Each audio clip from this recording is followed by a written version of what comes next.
ఈ రోజు మా ఫ్యామిలీతో పాటు కలిసి కొప్పవరం సత్తమ్మ తల్లి గుడి దగ్గరికి వచ్చాం. కొన్ని శక్తులు కంటికి కనిపించవు, కానీ మనకి ధైర్యాన్ని ఇస్తాయి.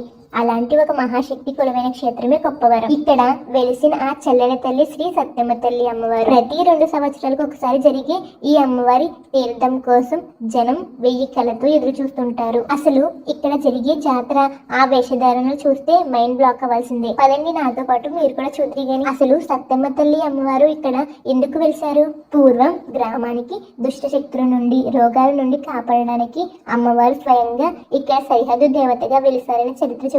మనం మనస్ఫూర్తిగా ఏ కోరిక కోరుకున్నా అది నెరవేర్చే కల్పవల్లి సత్తమ్మ తల్లి. అందుకే భక్తులు తమ కోరిన కోరికలు తీరిన వెంటనే అమ్మవారికి ఇలా చీరలు, సారెలు, ముడుపులు సమర్పించుకుంటారు. ఈ జాతరలో హైలైట్ ఏంటో తెలుసా?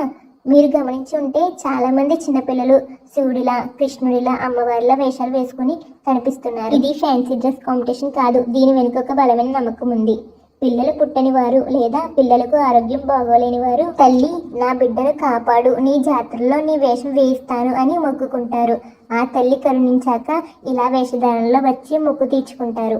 అలాగే ఆకాశాన్ని తాకేలా ఉండే ఆ ప్రభలు గ్రామం సుభిక్షంగా ఉండాలని, అమ్మవారి దయ ఊరి మీద ఉండాలని రైతులు, గ్రామస్తులు ఎంతో భక్తితో కట్టే అద్భుతమైన ఆచారం ఇది. ఈ జాతర ఈ రోజుతో నిన్నటితో కాదు, గత 200 సంవత్సరాల నుండి ఎంతో వైభవంగా జరుగుతుంది. ప్రతి 2 ఏళ్లకు ఒకసారి జరిగే ఈ అమ్మవారి జాతర 3 రోజులు జరుగుతుంది. మొదటి రోజు కత్తిరికొండ ఉత్సవం జరుగుతుంది.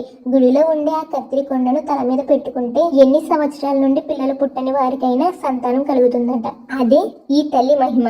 ఇక 2వ రోజు జరిగే వింత ఏంటంటే భక్తులు విచిత్రమైన వేషాలు వేసుకుని కావాలని పూజారి గారికి కోపం తెప్పిస్తారు. అప్పుడు ఆయన వాళ్ళని బెత్తంతో దెబ్బలు కొడతారు. సాధారణంగా దెబ్బ తగిలితే నొప్పి వస్తుంది, కానీ ఇక్కడ ఆ దెబ్బ తగిలితే అమ్మవారి అనుగ్రహం దొరికినట్టు భావిస్తారు. అలాగే ఆ దెబ్బ తగిలిన చిన్న చీమ కుట్టినట్టు కూడా ఉండదట. ఆ తల్లి శక్తి వాళ్ళ శరీరంలో ప్రవహిస్తుంది కాబట్టి ఆ నొప్పి వాళ్ళ దరి చేరదు. సైన్స్ కూడా అందని మిస్టరీ ఇది. ఇక ఈ జాతరలో నాకు నచ్చినది, కదిలించేది ఇంకో విషయం ఉంది. అదే 3వ రోజు భిక్షమెత్తుకోవడం. బయట కోట్లు సంపాదించే వారైనా సరే ఈ సత్తమ్మ తల్లి ముందు సామాన్యుడే. తమలో ఉన్న అహంకారాన్ని చంపుకోవడానికి భక్తులు ఇంటింటికి తిరిగి భిక్ష ఎత్తుకుంటారు. నేను ఎవరిని కాదు, అంతా ఆ అమ్మవారే అని చెప్పడానికి ఇదొక గొప్ప సాంప్రదాయం. ఆ భిక్షతో వచ్చిన దానితోనే అమ్మవారికి నైవేద్యం పెడతారు. అమ్మవారు చూడండి, నోట్ల దండలతో ఎంత వైభవంగా వెలిగిపోతున్నారు. మేము ఈ ఉత్సవానికి తొందరగా వెళ్దామని చెప్పి అనుకున్నాం, కానీ లేట్ అయిపోయింది. కొన్ని వేషధారణలు మిస్ చేసాము, కొన్ని ఏమో తీసాము. చూడండి, లాస్ట్ వరకు చూసి మీకు ఏమేమి అనిపించిందో కామెంట్ చేసి చెప్పండి. మీరు ఎప్పుడైనా